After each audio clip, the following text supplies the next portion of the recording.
Number 10. Superman. This version of Superman, the one in the Kingdom Come story by Mark Waid, with art by Alex Ross and Mike Carlin, is set in an alternate reality, Earth 22. Meaning, it isn't a baseline redesign for the character. For that matter, it isn't even a complete overhaul of Superman's costume. The only difference they made to the costume was that Clark's hair had silver streaks to show his age, and the yellow parts of his emblem were changed to black. Otherwise, his costume was a very classic Superman getup. But those two little changes, plus just the overall style of the art itself, did something to this Superman that for me, it just makes me tingle, you know? Number 9. Daredevil. When Daredevil first came out on the scene in 1964, his look was different from the one most readers are used to. Instead of his normal color scheme, Daredevil instead had a predominantly yellow suit, with only parts of the suit being the familiar red color. Now, in my humble opinion, the yellow and red suit has its own perks. The overall design of the suit is fairly similar to what would come later. But I will agree that when he showed up in Daredevil number 7 with the all-red suit, courtesy of artist Wally Wood, it was an instant stick. It was more in keeping with the darker, brooding, street-level nature of his stories.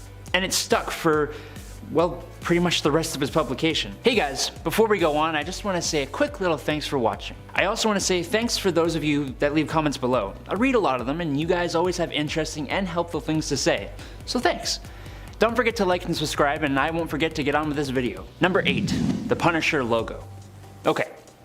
I want to talk about this one for a couple of reasons, but let's just say it. Straight up, it's controversial, which always makes for a good discussion. Basically, the classic Punisher logo that has been around since the 70s got a bit of a redesign this year. Punisher has joined the hand, and in doing so, he has changed his logo to resemble that of an Oni. There's also reason to believe that the symbol may reflect his status within the organization. Unfortunately, there's also a real-world political reason for the change. The logo itself was being adopted by real-world police officers, which is kinda odd considering Punisher is pretty anti-authority, and was even worn by some of those who were involved in the Capitol riots, leading Marvel to make a politically motivated change. Love it or hate it, it is the new look for the character right now. I'm not totally opposed to it, but I know at least a few of you guys out there are a little upset.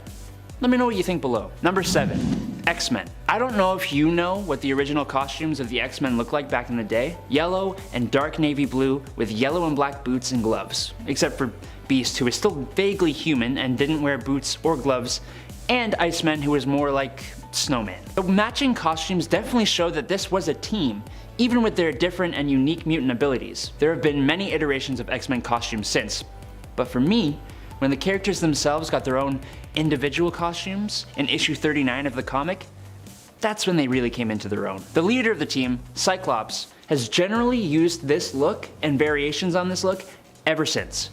Mostly. The other members took a bit more time to find iconic looks, namely Angel and Beast, who eventually got his blue fur. At number 10, we've got Aquaman. Looking specifically at the redesigns that occurred between the Super Friends era and the 90s look. There's no arguing that the Super Friends look is pretty corny. Some would say that any redesign would have made it better, but what went into making Aquaman go from looking like this to looking like this was a decision that not only changed the way we saw Aquaman, but how we knew him as well. Firstly, the original look has him extremely clean looking, like he's been untouched by any battle, which we all know isn't true. And maybe that's just how superheroes were illustrated back then. But the 90s look has him with a harpoon for a hand, no shirt, and this sweet metal chest piece that just makes him look like he's really from the depths of the ocean. His trident also has a major redesign here that gives a more menacing look, like it's really designed to do real damage. And maybe it's not quite part of the costume, but the long hair and beard just seem like the right choice for Aquaman that should have been a thing from day one maybe. But maybe that's just me. Number 9. The Hulk. Now, this isn't exactly a redesign, and I'll give you that. It's more like a mistake. It's a mistake that led to one of the most iconic characters for Marvel. When the Incredible Hulk first appeared in Marvel Comics, his skin was actually a gray color to keep him indistinguishable from any real-world race, as Stan Lee wanted. But an issue with the colorist's ink actually led to the character coming out looking green, which, I mean, you still get the desired effect. Stan actually ended up liking the green more, and they stuck with it. Good call, Stan the Man. We miss you. Narratively, they even gave a reason for this. At first saying it was prolonged gamma exposure, and later saying that Grey Hulk was an alternate personality version of the Hulk. At number 8, we have Wolverine. Wolverine's costume has had many changes over the years, but the change from the original yellow look is a significant design choice in the right direction. The thing is, Wolverine looks pretty cool in the original X-Men uniform, but something about this darker look feels like it complements his personality more. The red eyes and the black-gray tones in this outfit are so cool and much more menacing than the classic yellow tiger stripe design, which reflects what X-Force stands for as well. X-Force is a mutant organization put together by Wolverine himself, which applies lethal force if the mission calls for it. It makes sense that Wolverine would be behind something like this because of his inherent Machiavellian outlook on life. This character has lived for so long and through so much that his jadedness has become a staple to who he is. And this redesign just strikes me as being a more accurate portrayal of who Logan is behind the costume. Number 7, Drax the Destroyer. Thanks to the MCU,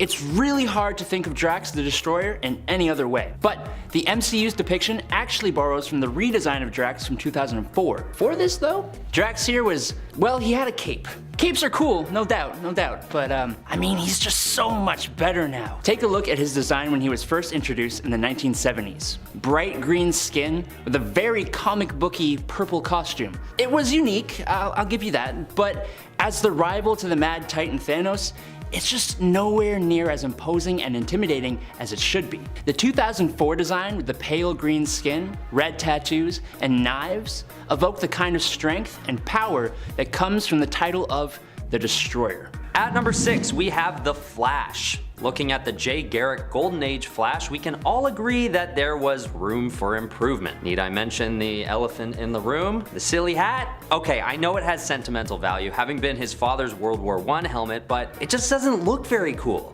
I'm sorry. And he would use it as a weapon by throwing it at bad guys? Anyway, I'm just roasting him now. But when Barry Allen is introduced in 1956 with a new outfit, it seems like it was always meant to be that way. His helmet is replaced with a mask, and the little lightning bolts stick around, which we're happy to see. This costume then basically remains untouched until today, having undergone a few redesigns that didn't really stick, like Kid Flash, which, I don't know. It doesn't do it for me. And the John Fox look, which once again, I don't know if it's the right decision for the character. I think the best place the design has found itself is Wally West's costume, which just gives the character a sleek look with lots of integrity. Number 10, Nova. Alright, starting off our little list today is going to actually be more of a different version of a character of the same name rather than a redesign.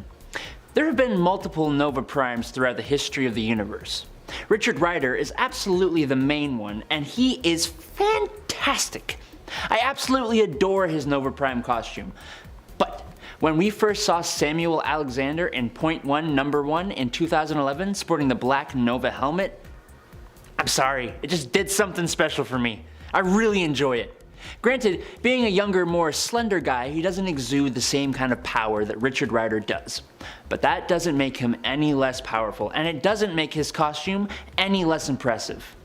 Also, Disney, if you're listening, let me play Samuel Alexander, please. I want to wear his costume. Thank you. Number 9, Beast. We mentioned in the last video the way the X-Men uniforms were all essentially variations of the same costume. Hank McCoy was a shorter, stocky guy. He had huge hands and feet, and his original costume didn't even have gloves or boots, which helped him to stand out even more. Hank was the bruiser on the team for sure, with his mutations being strength and agility. But while he may have been a somewhat odd-looking guy, he was still fairly human-looking. That is, until Amazing Adventures number 11 in 1972. Hank got a job at Roxxon, basically, where he developed a serum that acted as a catalyst for activating latent mutations for short periods of time, and then he drank it. The effects of this serum ended up making Hank grow gray fur. His muscles expanded, his ears became large and pointed, he got claws, and his canine teeth grew and became fangs. The serum further increased his superhuman agility, endurance, speed, and strength, as well as enhancing his senses. In Amazing Adventures 14, his fur would become blue thanks to Quasimodo, and he's been the same ever since. Whoa, slow your roll there. I gotta talk about how great you are. Every time you like and subscribe, it sends a ripple through the YouTube algorithm that makes this channel look just a bit more attractive. So thanks for doing that. Don't forget to check us out on Facebook as well. And I'll carry on making this video. Number 8, Scarlet Witch. Now, I don't know if everyone's seen the WandaVision show, but it's definitely one you should check out if you are a Marvel fan. One of the best parts, at least for me, was seeing Wanda Maximoff get a new look. A look that pays homage to the origins of the character, but embraces a modern design, and just makes her look like a total badass. Which I think most of the fans out there have really been craving. Her powers in the MCU haven't always been all that they potentially could be, even though she outclasses almost every other hero in the MCU. But moving forward, I think we are definitely starting to see her break out of the shell, and this costume really embodies that. I am so excited to see her in the Multiverse of Madness. She is gonna be sick. Number 7, Deathstroke. We always gotta include at least one morally ambiguous character on these lists.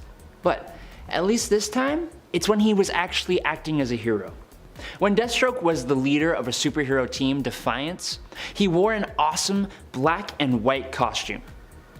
But not only did this costume change up his color scheme, he actually got a cape. Edna Mode would not approve. His black and orange color scheme is definitely a classic, and I'm not necessarily saying this is better, but I mean it comes extremely close. It's better. And the story it belongs to is such a good one. Check it out. Number 6, Superman's black costume. Alright, here we go. Look, he may have a mullet, but Superman in a black costume? I mean, come on. After the Man of Steel was resurrected in Superman Volume 2, number 81 after his death at the hands of Doomsday, he came back with an all-black costume with silver symbol and wrist gauntlet type things. I don't know about you guys, and I know a lot of people hate that mullet, but you put any hero in black compared to their usual color scheme, and I'm here for it. The costume would get a revamp in the Justice League live-action movie when Henry Cavill comes back to life, and it looked even better there. It may not have lasted too long, but I think this costume has a definite place in my favorite alternate superhero costumes. Number 5, Lobo. Okay, before you jump on me in the comments saying he's a villain, he's more of an anti-hero, okay? When Lobo first appeared in DC Comics, well, he looked like poo. You were more likely to laugh than to think he had any kind of strength going for him. He had an orange and light purple skin-tight suit for Pete's sake. But when he reappeared with his biker motif, it just made sense. Ripped jeans, leather gloves and a vest. With all his craziness, foul language, weapons, and spiked hair, he needed the rest of him to match. And I think we can all agree his iconic hook was definitely a worthwhile addition. Let's just forget about his newest New 52 redesign though. No. At number 4, we have Iron Man. This is one of the biggest redesigns on the list, and for good reason. The old Iron Man is made to look like he's literally wearing a big suit of armor that Tony Stark would like crudely bolt himself into. But over time, with the way that the character's abilities become more advanced, so does the costume. It gets sleeker, more form-fitting, and the colors are toned down a bit, making for a more realistic look, tonally. Something I noticed that's a real eyesore from the original look is the design of the face. The original eye holes and mouth make Iron Man look kind of soulless, like there isn't even a person in the costume. And sometimes that was actually the case, but as Tony Stark's storyline is refined, it seems as though his costume gets less and less blocky as well. And this wasn't only the case for Iron Man, it was arguably the case for every other hero in this list and beyond. With comic books getting more legitimized over time, the depth of all the characters expanded, allowing for cooler, less fantastical designs that you might actually be able to imagine seeing in the real world. Number 3, Spider-Man. This is an arguable point. Spider-Man's red and blue classic suit is extremely iconic, and I don't think anyone thinks it's bad. The Sam Raimi version of that suit is beautiful, but if you tell me that you dislike the Black Venom symbiote or the Black Cloth version of this suit, 1, you're a liar, and 2, we can't be friends. This suit was actually designed by a guy called Randy Schuler for a contest Marvel had, and they paid him $220 for it. I'm not sure how that compares to today, inflation-wise, but that $220 bought the Spider-Man's greatest designs outside the original. So great, they even came up with excuses for him to wear it after getting rid of the symbiote version of it. Okay, at number 2 we have the Batman costume designs from the movies. This is a big one that I think a lot of people agree with. Looking at his original look from the 1966 Batman TV show and the redesigns that took place place to get to Christopher Nolan's designs for The Dark Knight, it's clear to anyone that these were major steps in the right direction. Although the original look was probably meant to be a bit goofy, it still could have looked a little less like pajamas and still gotten the feeling across.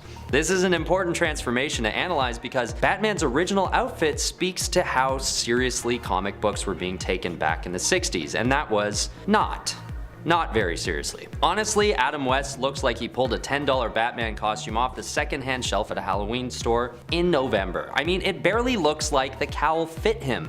And then when we were blessed with the Dark Knight trilogy back in 2005, we were reminded that these days, Batman is a serious character that deserves a serious look.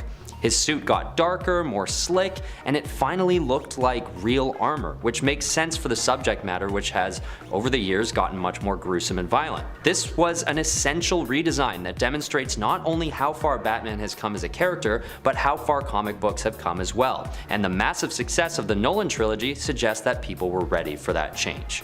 Number 1. Carol Danvers. The original Carol Danvers Miss Marvel costume is so incredibly different from her redesign as Captain Marvel that you'd be forgiven for thinking they were different people at first. Her Miss Marvel costume was characterized by a black leotard with a big yellow lightning bolt, bare legs, and black boots and gloves. While being an iconic costume, knowing what we know of her backstory and looking at the tone and personality of her character, it didn't seem right for Carol Danvers. When she jumped on the scene with her red and blue pilot-esque Captain Marvel uniform with the shorter hair and the star emblem, she exudes the confidence and strength that her character demands. She even still kept the red sash belt thing, which was probably my favorite part of her costume. This is the suit that inspired her MCU costume with not a single trace or mention of her Miss Marvel suit. It is also the suit that almost everyone has gotten to know her by and has completely revamped and reimagined her character. Number 6. STARLORD. When STARLORD showed up in Marvel Preview number 4, he was a far cry away from what most fans have come to recognize him as. I think he kinda looks a lot like Owlman from the Watchmen comics, to be honest, but even Peter's personality was much different. The tagline on the comic was, "He stalks the galaxy, one man, on a mission of cosmic vengeance." That doesn't sound like the typical wisecracking, sarcastic young hero we know today. Even before Chris Pratt took on the character, STARLORD was revamped in the 2006 and 2007 Annihilation event, where he formed the Guardians of the Galaxy and got an incredible new costume change, ditching the more cowl-like headpiece for a full helmet and the skin-tight outfit for a more loose-fitting uniform.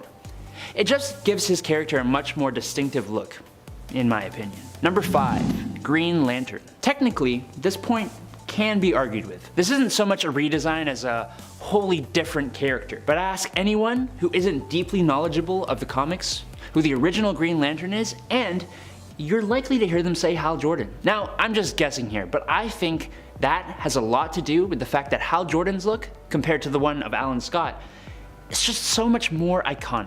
Alan Scott sported a black cape with a red collared top, green pants, and a sweet normal looking belt. Sure, he is a different character and not technically an official Green Lantern, but when Hal Jordan came in with a green and black suit with hints of white, it just stuck. Let's just not talk about the movie version, okay? Number 4. Robin, Damian Wayne. We talked about Batman in the last video, so it's only fair we talk about his ward.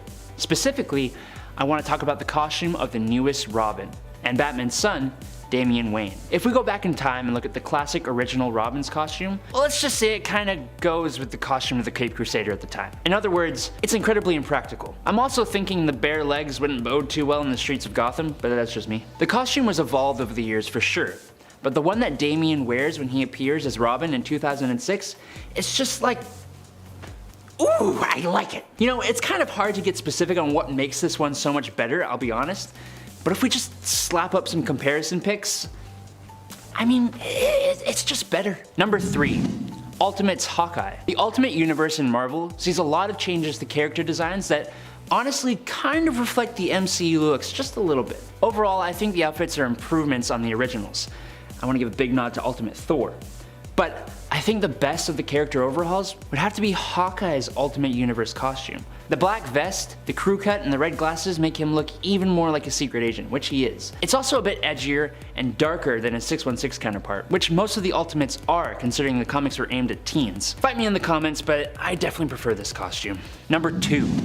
Batgirl. Batgirl first appeared in Detective Comics 359, sporting an all-black costume with a yellow bat symbol, belt, boots, and gloves. Personally, I didn't have much of a problem with this look.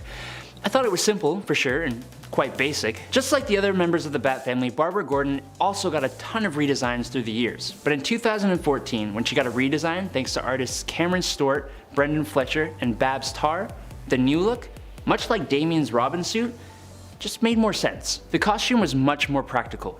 More of a jacket kind of design with a removable cape. The belt was more casual, more like a holster design. Her design had much more personality too this way, which really works for the character herself, who also has a strong personality. Number 1.